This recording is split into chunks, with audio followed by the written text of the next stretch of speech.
Hello and most welcome to H873B, the second episode of the series 873. And as we can see here from the city garden in Gothenburg, spring is coming slowly to us, little by little. Buds are developing on the trees and it's getting more and more springy here. Lovely development.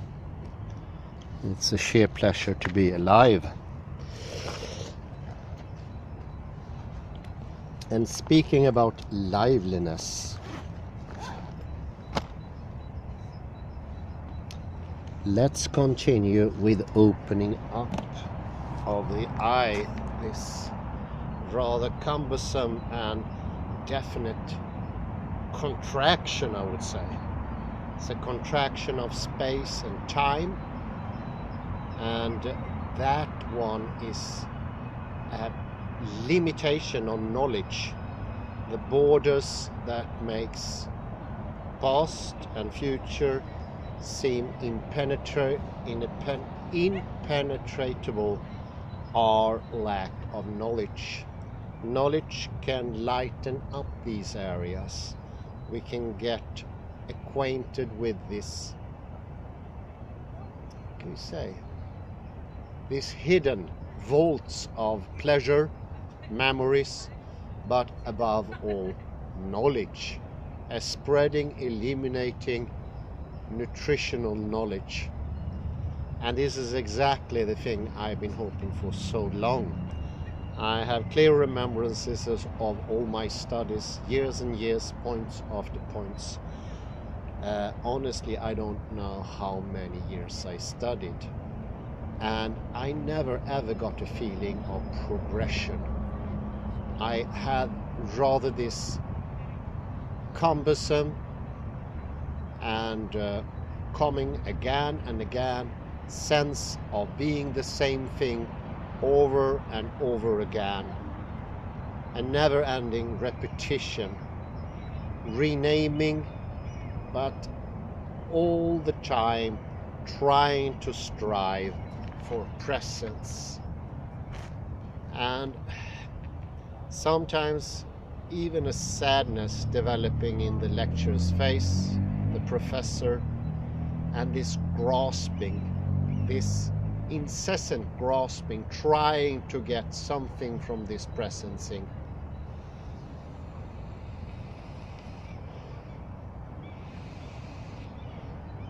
A never-ending goal, and this goal seemed to have such a small benefit. The person in itself didn't get wiser. No knowledge showed the path for the person. There was no growth. It was a big contrast to the growth that makes me so happy to see here in the park. Look at this. Things coming out, giving delight. A plant is alive as long as it grows, and I would say the same thing goes for human beings. Growth is our true nature, and knowledge is our sustenance. And these are things we do in time and space. But sadly, this space and time has been so contracted by a very narrow view of what knowledge is. It has been so compartmentalized that it's out of reach. It gives us very little of the things we deepest need. And echoing from Socrates and Plato, their vehement, their grief of not getting any more to learn, and the deadening point of Socrates saying there is nothing to be learned, it can only be born out of what already is. It's already out there.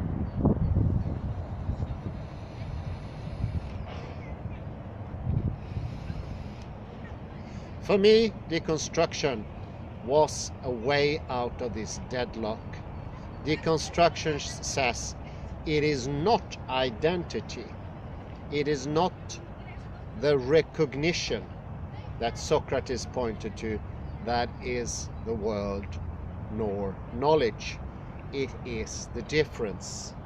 It is the capability of what is presenting itself to be different, to be glorious, to have depth, to be fractal in consistency. That means for every level you enter deeper and deeper, the more you will receive. And here I'm thinking of this marvelous picture of the Matryoshkas. The Matryoshkas, instead of being sealed off from each other, showing absolute barriers, the Matryoshkas opens up in topological space. They are interconnected. So each surface, each new level is connected to all the other levels. They don't shut themselves out. There is no distance. It is pure, sheer intimacy.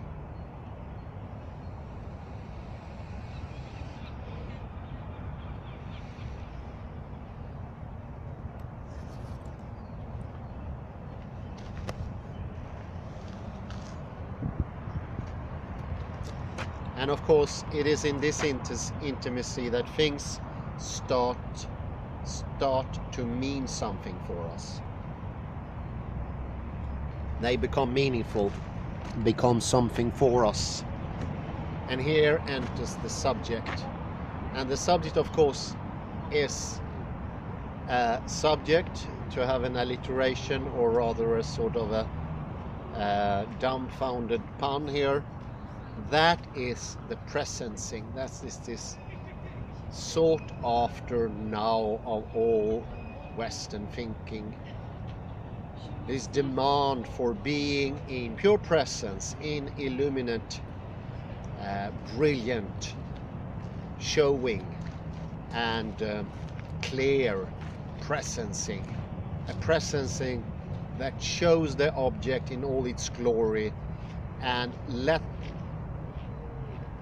the thing be just a surface, nothing deeper, nothing more meaningful, empty, shallow.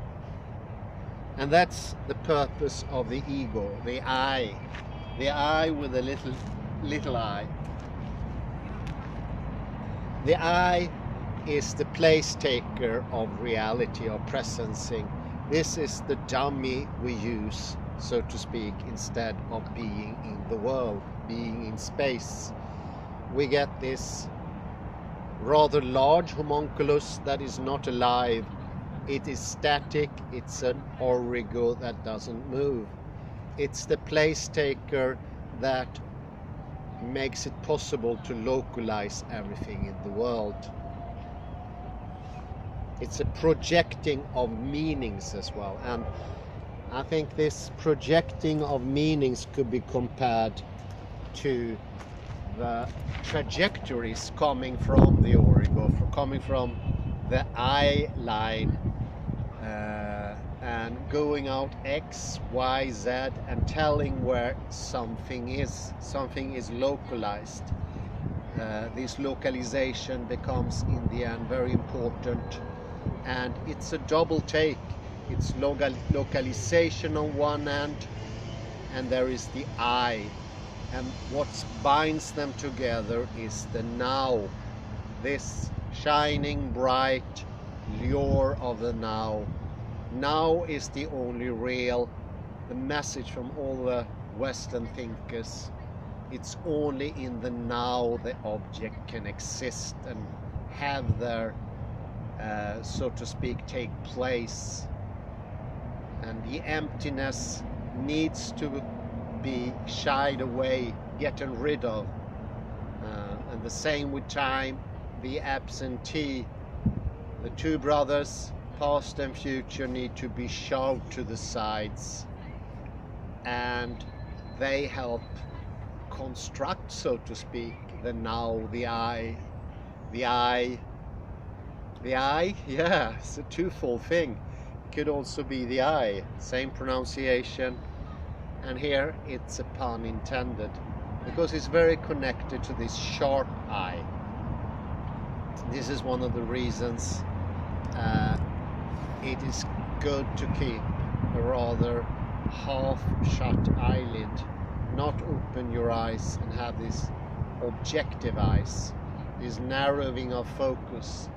Once you relax your eyesight and don't strain your eyeball, the muscles behind the eye that moves the eye, let them relax.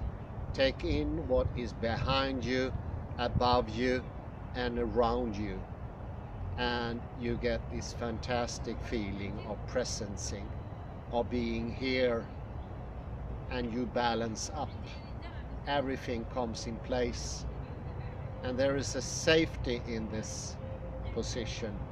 You become more and more grounded, more in the world, not looking at the world through the eyes of this origo, which is actually not the thing in itself. It's lack of knowing. This is only a name we gave to this. We call it a model, but it's not the model in that way that you can actually think of it. It's shutting off of thinking. It's shutting off of spaciousness, of delicious, soothing presence in the now, and this delightful feeling of actually standing on your feet, having this sense of balance, equilibrium, and you feel more alive in every vein, in every blood vessel, in every nerve, in every muscle. You are here.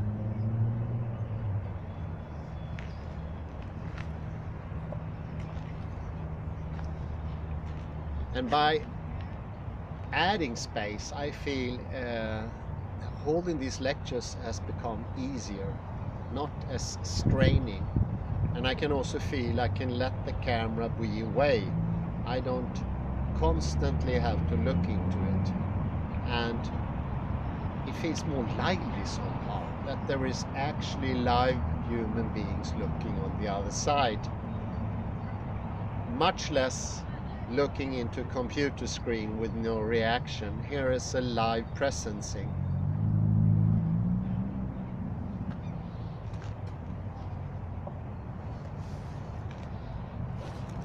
And somewhere in the vicinity, somewhere underneath, I feel the pulsating heart in my own body, and that is accompanying the focus or the broad attention, the broad awareness that is so easy to come into here in this beauty that surrounds me.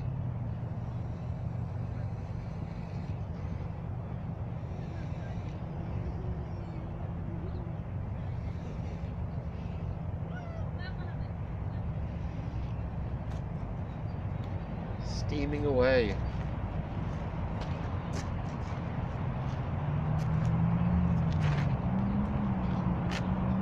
And in this construct of the eye that sends out trajectory and sort of glues all the object in a definite position, the localization, and also give the sort of characteristics of being existent to the things. A permanent locked existence. This is energy taking. This is having the things around you as possessions. A rather greedy way of looking at the world. The sharp eyes, the hard gaze, and this is very similar. I just read once more a little bit from the master and his emissary, how vividly Ian McKilcrease describes the development in in the pre-Socratic times, just when the Iliad became written, how the change happened in language, and objects seemed to come into place, and they demanded attention like greedy little kittens, or dogs rather, barking their way up, demanding attention, an attention that is narrowed off, decided in advance. And this goes also for the I, the ego. It is decided before, because it has its special history. It's almost like, I am not a perceiver anymore, or I'm not part of the picture. I think it's better said. Not part of the picture. I am not here being aware. Instead, I am a specific history that is already limited from the beginning and sees things in a much limited way. Maybe I define myself to be a doctor, and I look around and see the plants as would a biologist, just like names in a genealogy of history. Or you use the goggles of evolution to put everything into specific order, the same or similar order that your eye has. Your eye that has birth date, a progression of cause and effect that defines it, makes it slave under determinism, and make choices very hard to come by, already taken in advance. And this is putting things a priori, giving shapes, properties, definitions to the world before the world even happened. It's a sort of greediness, wanting to be first, naming a thing even before you reached it or close to it, already decided what will be the next moment, and this specific tiredness that comes with that, because there's no surprise anymore, there's no liveliness, vividness, no energy in the experience. It has been captured already, almost like a wild animal caged, and in the cage the wild animal loses its stamina, its energy, its agility. It becomes stiff, non-breathing, almost dead-like, and it loses its interest. And the freshness of the day disappears, and instead is the gloom of constant repetition. And the repetition always happens before the presency, because there is no moment to let the presencing happen, to reality come to you, because you already said, you already presented your own reality. The now is constant nows that is turning up incessantly. There's so many languages. Hopi language doesn't allow for now anywhere in its complicated verbal system. It wouldn't make any sense to speak about the simultaneous now in Hopi language. Now, I would say it's a most Western concept, and especially how it developed after the objectification of the Greek language, after the Iliad. It became more and more decided, more and more stern, more and more shut off from colors, energies mixing. And I just love the description in the Iliad. It's coming from his chest, and it's not even his chest, it's just chesting, like a verb, active, participative, not passive, not an onlooker, but really engage in the world, doing things.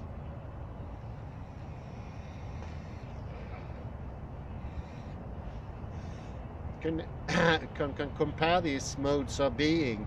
Take the vividness of the plants here around me and compare them to a herbarium. A herbarium where you press the flowers, the buds, in between two sheets of paper, and you add more and more pressure until they become flattened out, secchified, dried out, and they lose their color as time goes. I remember when I did that in primary school, and I remember hating it. I saw the small flowers become desiccated, and I remember the teacher said, put some salt in it and we'd at least keep its blue color. I thought it was horrible. Why do that to flowers? Why not let them live here? But we do the same thing with reality these days. We capture it, we owe it, just horrifying enough, owing knowledge. Knowledge just become pieces like bricks that we add on each other, and sort of making this very small area that we inhabit even smaller. So our dwelling, our life space becomes occupied by these knowledge objects, making it hard for new things to enter. And the freshness of day doesn't come to us anymore because it's already in a distance. The vividness is not here. The soma, the inside, the blood that is boiling in your veins, the movement, the balance, the equilibrium, all these things that has to do with being a living human being. And the skill, that perception is connected to skill, and it could be a progression. And instead of these greedy eyes trying to get in the knowledge to store it away, like learning the encyclopedia by heart because that's is containing the whole stalemate word. Instead, let it live, let it live, let it speak to you, let it be with you. This is the construction of the stalemate world. And as in the same manner as the texts become more lively, fluctuating and flowing with deconstruction, because it affects both the text and you as a reader, and all of a sudden you are invited to enter into the text, be with it, and you will notice a deepening and widening of the text. And that goes for the mental sphere as well, with all those objects and definitions and sharp chasms between the now, this Western concept, and the past. Open up, take in everything, and let that flower within you.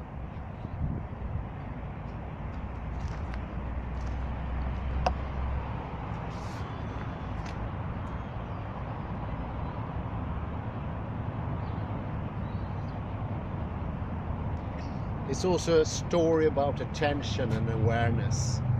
It's a special awareness which comes with this object's fixation that the ego or the I is doing.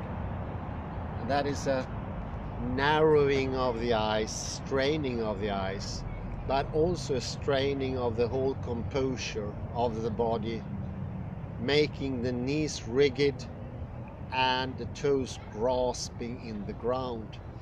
And I think When you consider this, isn't it ridiculous to think that a person could somehow own knowledge, make it his or her own possession, and at the very same time disowning its very body, one's own body?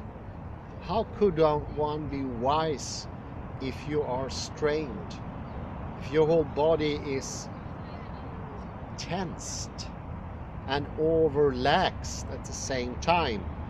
If you don't have this joyous feeling in your body, how can you then know?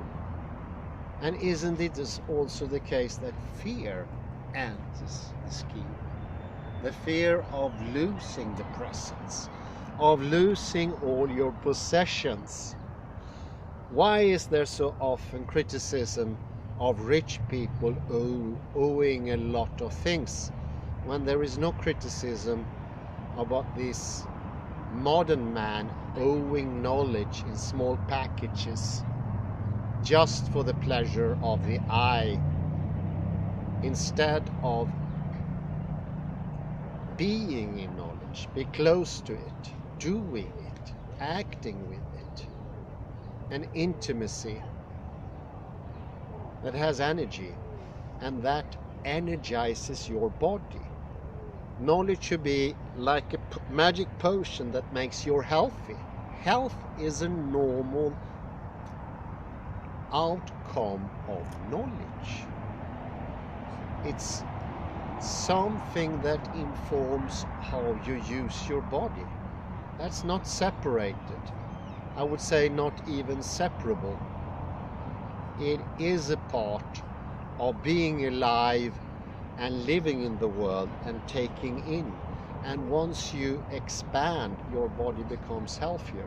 This is not a healthy position. This is strained. This is shutting off knowledge. And you get these sharp, almost spooky eyes. They don't look off somehow, the object eyes. Every day I almost see my schizophrenic, not neighbor, but he lives in the neighborhood. And you see how he suffers with these sharpened eyes and this lust for this absolute presence. And I can imagine this is this metaphysics of presence that now captured him somehow, and he can't let it go. He tries to find it here in this very now, and nothing else exists. And even in his scare, he takes away the future, because it had become something to worry about, not something to live in and to make you happy, making plans, projects, developing, seeing progress. Instead, future is something scary, almost always a cause of concern and worry. Take the future away, take a drink and forgot about tomorrow. This is where we got to. This is this amputation of our own time. That's the only rescue.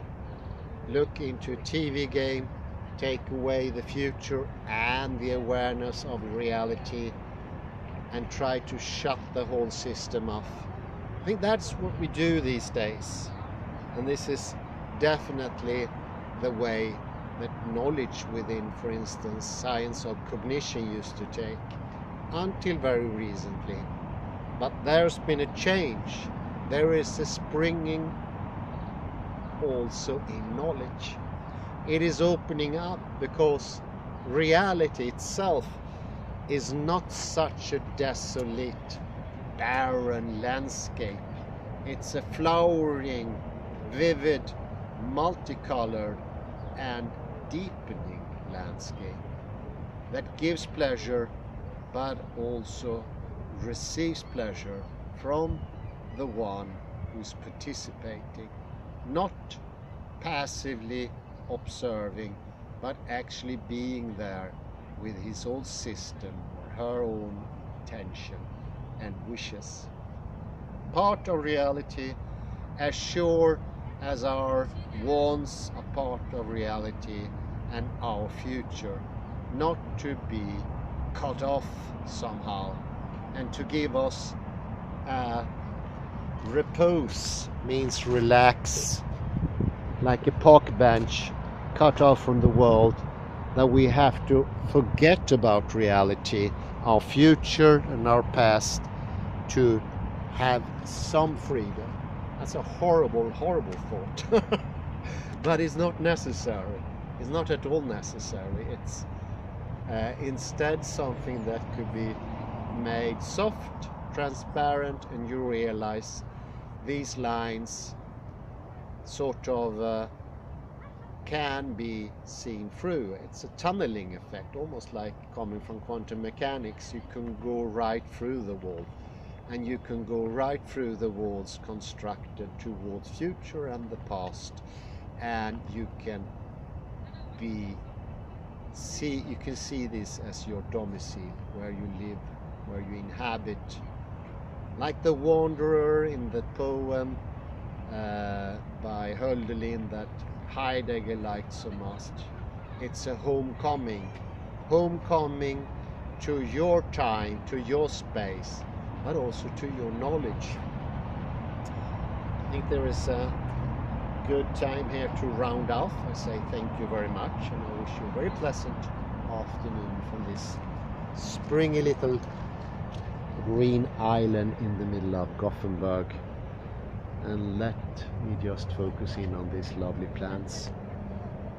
Thank you very much.